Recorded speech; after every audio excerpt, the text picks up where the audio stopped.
SG Consultancy Services. Study MBBS in Russia, Philippines, Uzbekistan.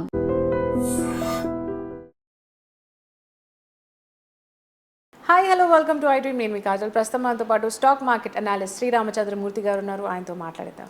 నమస్తే sir. నమస్తే అండి. So repo rate గురించి మనందరికీ తెలిసిందే. సో రెపో రేట్ వల్ల మన స్టాక్ మార్కెట్ మీద ఏమైనా ఎఫెక్ట్ చూపిస్తుంది అంటున్నారా? అవునండి, యాక్చువల్గా రెపో రేట్ లాస్ట్ 6 months నుంచి కూడా బాగా తగ్గించారు. దాదాపు 1%, 100 బీపీఎస్ తగ్గింది. మొన్న 50 బీపీఎస్ తగ్గింది. అంతకుముందు 2 times 25 తగ్గించారు. సో మార్కెట్కి ఇది కొంత పెద్ద బూస్ట్ అనమాట. నాట్ ఓన్లీ స్టాక్ మార్కెటే కాకుండా ఎవరైతే లోన్స్ తీసుకున్నారో వాళ్ళు ఇండియాలో అందరికీ కూడా బెనిఫిట్ అవుతుంది. ఎందుకంటే ఇంట్రెస్ట్ రేట్లు తగ్గుతాయి అన్నమాట.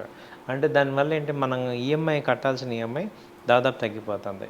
సో ఎంత తగ్గుతుంది అని చూస్తే, ఇప్పుడు ఒక ₹1,00,00,000 లోన్ తీసుకున్న వాళ్ళకి యావరేజ్గా 10,000 పర్ మంత్ తగ్గిపోద్ది.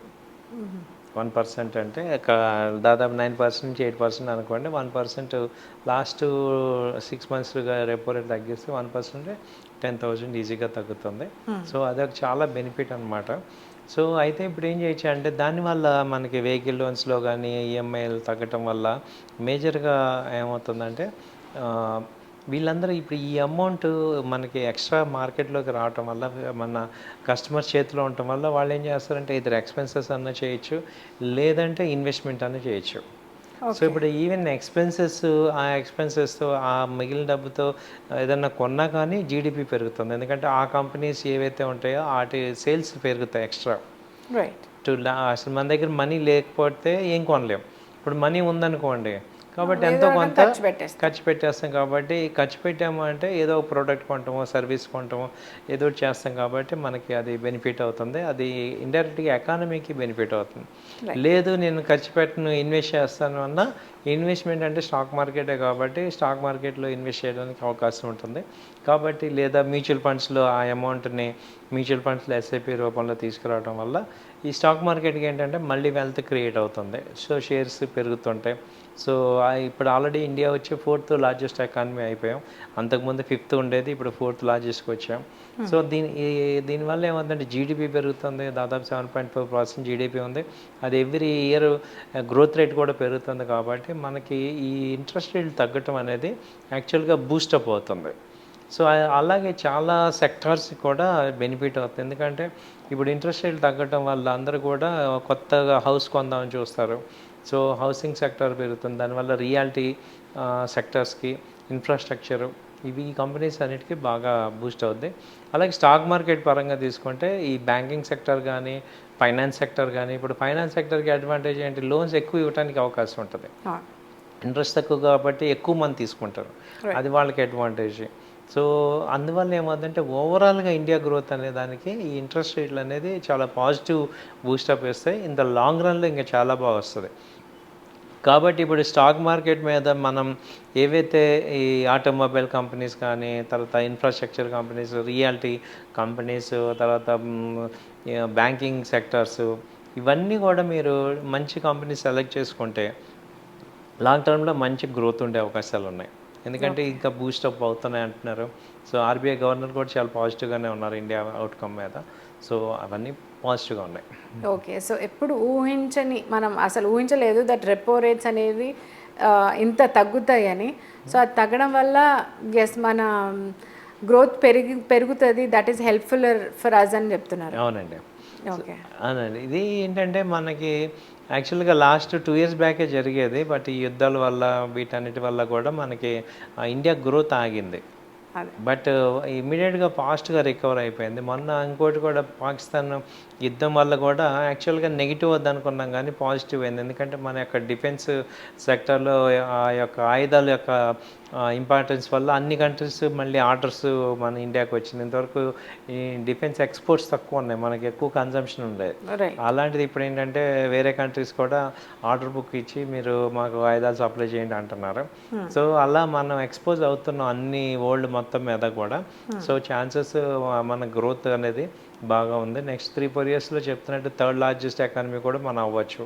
సో ఛాన్సెస్ ఉంది. సో ఇప్పుడు ఏంటంటే మనం అనుకున్నాము ఇండియా లార్జెస్ట్ 4th అయిపోయింది. But Indian people middle class people ఇంకా అలాగే ఉన్నాం. వాళ్ళు మనం ఎలా అసెట్ క్రియేట్ చేసుకోవాలి అనే పాయింట్లో ఏంటంటే, ఇప్పుడు మనం లాస్ట్ 10-15 ఇయర్స్ నుంచి కూడా చాలామందికి మ్యూచువల్ ఫండ్స్లో అవేర్నెస్ వచ్చి వాళ్ళు ఇన్వెస్ట్ చేసి గ్రో అవుతున్నారు. చాలామందికి ఇంక అవేర్నెస్ రాలేదు. కాబట్టి ఇప్పుడు నేను ప్రాక్టికల్గా చెప్పదలుచుకుంది ఏంటంటే, అనుభవించింది కూడా ఎక్స్పెన్సెస్ కన్నా కూడా కొంత అమౌంట్ ఇన్వెస్ట్మెంట్ లాగా చేసుకోవటం అనేది, అంటే at least 20% of our as per rules ఏంటంటే 20% అట్లీస్ట్ ఇన్వెస్ట్మెంట్లోకి వెళ్ళాలి. సో ఇప్పుడు లోన్స్ అవసరమైతేనే తీసుకోవాలి. అంటే మనకి డిస్క్రిషనరీ ఎక్స్పెన్సెస్ అనేది ఒకటి ఉంది, అన్నీ మీరు చేసుకోవాలంటే విచక్షణ రహితంగా ఖర్చు పెట్టకూడదు. సో చూసుకొని బాగా నీడు అనుకుంటే, ఇప్పుడు చాలామంది ఏమవుతుందంటే తెలియకుండానే సోషల్ స్టేటస్ అని చెప్పి ఇప్పుడు ఉన్న కార్ని అమ్మేసేసి మళ్ళీ కొత్త కారు తీసుకోవటం, ఈఎంఐలు ఎక్కువ యాడ్ చేసుకోవటం, ఇవన్నీ జరుగుతున్నాయి. బట్ యాజ్ ఎ ఫైనాన్షియల్ ఎక్స్పర్ట్గా మేము ఇచ్చే సజెషన్ ఏంటంటే, మీరు ఈ వచ్చిన అమౌంట్ ఏదైతే ఇంట్రెస్ట్ తగ్గిందో దాన్ని కనుక మీరు ఈ మ్యూచువల్ ఫండ్స్కి డైవర్ట్ చేసుకుంటే ఓవర్ ఏ పీరియడ్ మీకు మంచి వెల్త్ క్రియేట్ అయిపోతుంది. అంటే ఒక ఈఎంఐ ఎంత అయితే మనం కడుతున్నామో అదే అంత అమౌంట్ కనుక ఎస్ఐపిలో కూడా మీరు మ్యూచువల్ ఫండ్స్లో కానీ అలా ఇన్వెస్ట్ చేసుకుంటే ఓవర్ 5-6 పీరియడ్స్ వచ్చేపాటికి మీకు మనకు తెలుసు ఈఎంఐ అంటే మనం డెట్ అంటే ఎదురు ఇంట్రెస్ట్ కడుతున్నాం, ఆల్రెడీ అసలు వడ్డీ కడతాం. అదే ఇక్కడ చూసుకుంటే మనకి అసలుతో పాటు ఆ కార్పస్ గ్రో అవుతుంది. సో ఇక్కడ ఏంటంటే మనకి ఈ కాంపౌండ్ ఇంట్రెస్ట్ అనేది వర్కౌట్ అవుతుంది. సో ఎవరైతే కాంపౌండ్ ఇంట్రెస్ట్ అర్థమైందో వాళ్ళు మనీ సంపాదిస్తారు, ఎవరైతే అర్థం కాకపోతే వాళ్ళు పేమెంట్ చేస్తారనమాట. సో ఇది మనకు ఐన్స్టీన్ చెప్పారు. కాబట్టి మీ అందరికీ ఏంటంటే ఒక డిస్క్రిషనరీ కాకుండా ఎక్స్పెన్స్ చేసేటప్పుడు 1-2 సార్లు ఆలోచించి, ఎందుకంటే ఇవాళ బాగా టెంప్టేషన్స్ ఎక్కువ ఉన్నాయి, మొత్తం బాగా ఉన్నాయి. So at least and at the same time financial literacy చాలా తగ్గిపోతుంది. మన పేరెంట్స్ వాళ్ళందరూ కూడా డబ్బు దాచుకోవాలి, దాన్ని ఒక పద్ధతిగా ఖర్చు పెట్టాలి, పొదుపుగా ఉండాలి అనే కంట్రీ చెప్పింది. ఇప్పుడు ఏమవుతుందంటే పొదుపు అంతా పోయి ఎక్స్పెన్సెస్ కంట్రీ అవుతుంది. అంటే గ్రోత్ ఎక్కువ అవుతుందంటే మనకి ఎక్స్పెన్సెస్ ఎక్కువ మంది ఖర్చు చేయమని చెప్తున్నారు, కానీ ఆ ఖర్చు చేయటం వల్ల ఏమవుతుందంటే ఒక్కసారి కొలాప్స్ అయ్యామంటే చాలా కష్టమైపోతుంది. సో కాబట్టి ఏంటంటే మేము యాజ్ ఏ ఎక్స్పర్ట్స్గా మీకు చెప్పేది ఏంటంటే, ఫైనాన్షియల్ ఎక్స్పర్ట్స్గా మీరు పాజిటివ్ అంటే పొదుపుకి ఎక్కువ అట్లీస్ట్ 20-25% కేటాయించాలి. అలాగే లోన్స్ తీసుకునేటప్పుడు 1-2 సార్లు ఇది అవసరమా, ఇప్పుడు వాళ్ళు మనకు చాలా ఆఫర్లు ఇస్తారు కానీ టెంప్ట్ అవ్వకుండా నిజంగా అవసరమా లేదా చూడండి. మేజర్ క్రెడిట్ కార్డ్స్ అనేది చాలా ప్యానిక్ అయిపోతుంది అందరికీ. ఆ క్రెడిట్ కార్డ్స్ ఈజీ ఉంటుంది కానీ హయ్యెస్ట్ ఇంట్రెస్ట్ ఇండియాలో ఏంటంటే క్రెడిట్ కార్డు. సో దాదాపు 25-30% ఇంట్రెస్ట్ పడుతుంది, లేట్ పెనాల్టీలు ఇవన్నీ తీసుకుంటే.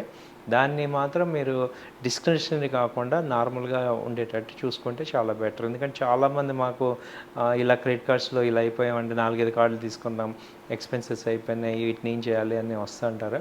కాబట్టి మీ అందరికీ ఏంటంటే ముందే మనం అలాంటి చక్రంలో పడకుండా చూసుకోమని చెప్తున్నాం. ఓకే, సో బేసిక్ ఏంటంటే చాలామందికి ఒకటి అవగాహన లేదు, దట్ ఒకళ్ళు డబ్బులున్నా లేకపోయినా ఉన్న దాంట్లో సేవ్ చేసుకోవాలంటే ఒక ఫినాన్షియల్ అడ్వైజర్ లేక వాళ్ళు ఎలా పడితే అలా ఒకటి ఇన్వెస్ట్ చేస్తారు, లేదంటే ఎలా పడితే అలా ఖర్చు చేస్తారు.